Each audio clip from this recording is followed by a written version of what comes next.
Hello అండి. Welcome to Telugu UPSC Guru. First July MCQs practice చేయడానికి మీరందరూ రెడీగా ఉన్నారు అని అనుకుంటున్నాను.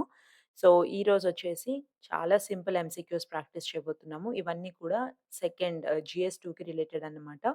సో, ఫస్ట్ క్వెషన్ ఏంటో చూద్దాము. With reference to the council of ministers in the union government. Union గవర్నమెంట్‌లో ఎవరైతే కౌన్సిల్ ఆఫ్ మినిస్టర్స్ ఉంటారో వాళ్ళకి సంబంధించి కొన్ని స్టేట్మెంట్స్ ఇచ్చారు. వీటిలలో ఏవి కరెక్ట్ అనేది మనం చెప్పాలి. రైట్? మన కౌన్సిల్ ఆఫ్ మినిస్టర్స్ ఎవరైతే ఉన్నారో వాళ్ళు లోక్‌సభకి కలెక్టివ్‌లీ రెస్పాన్సిబుల్ అని అంటున్నారు.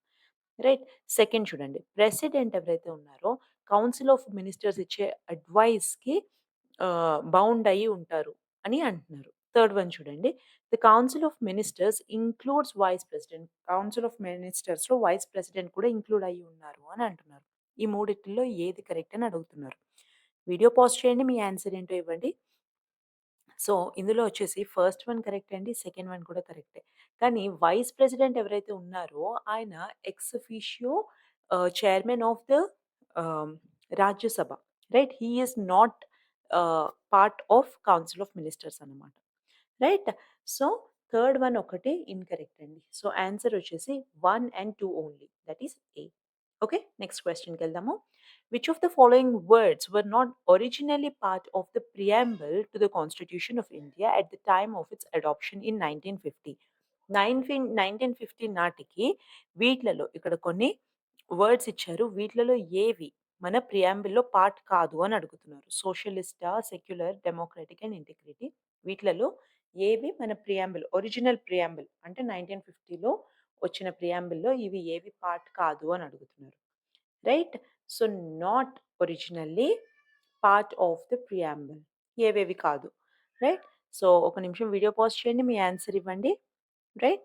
So, first one, second one, fourth one ఈ 3 కూడా మనకి 42nd కాన్స్టిట్యూషనల్ అమెండ్మెంట్ యాక్ట్ ద్వారా యాడ్ చేయడం జరిగిందనమాట. డెమోక్రాటిక్ ఒక్కటే ఒరిజినల్‌గా మన ప్రియాంబుల్ ఏదైతే ఉందో 1950లో ఉన్న ప్రియాంబుల్ దాంట్లో డెమోక్రాటిక్ ఒకటే పార్ట్ అన్నమాట. రైట్? ఓకే. నెక్స్ట్ క్వెషన్ చూద్దాం. Which of the following are the constitutional bodies in India? So, దీని గురించి ఇదివరకు కూడా ఒక క్వెషన్ చేశాను. యెట్ ఇది కొంచెం ఇంపార్టెంట్ కాబట్టి మనం రివైజ్ చేసుకుంటూ ఉండాలి కాబట్టి ఈ క్వెషన్ ఇంక్లూడ్ చేస్తున్నాను. వీటిలలో ఏది కాన్స్టిట్యూషన్ బాడీ అని అడుగుతున్నారు. కాన్స్టిట్యూషనల్ బాడీ అంటే ఏంటి? స్టాట్యుటరీ బాడీ అంటే ఏంటి? క్వాజి జ్యుడిషియల్ ఇవన్నీ కూడా మీకు ఐడియా ఉండాలి. రైట్? సో, ఫస్ట్ ఏమో election commission of India, finance commission, national human rights commission, attorney general of India అంటున్నారు. రైట్? సో, ఈ మూడిటిలో ఏది కరెక్ట్ అని అడుగుతున్నారు. రైట్? ఒక సెకండ్ వీడియో పాజ్ చేయండి. మీ ఆన్సర్ ఇవ్వండి. ఓకే. ఇప్పుడు చూడండి థర్డ్ ఒక్కటి వచ్చేసి నేషనల్ హ్యూమన్ రైట్స్ కమిషన్ ఒక్కటే వదిలేసి మిగతావన్నీ కూడా కాన్స్టిట్యూషనల్ బాడీసేనండి. ఓకే.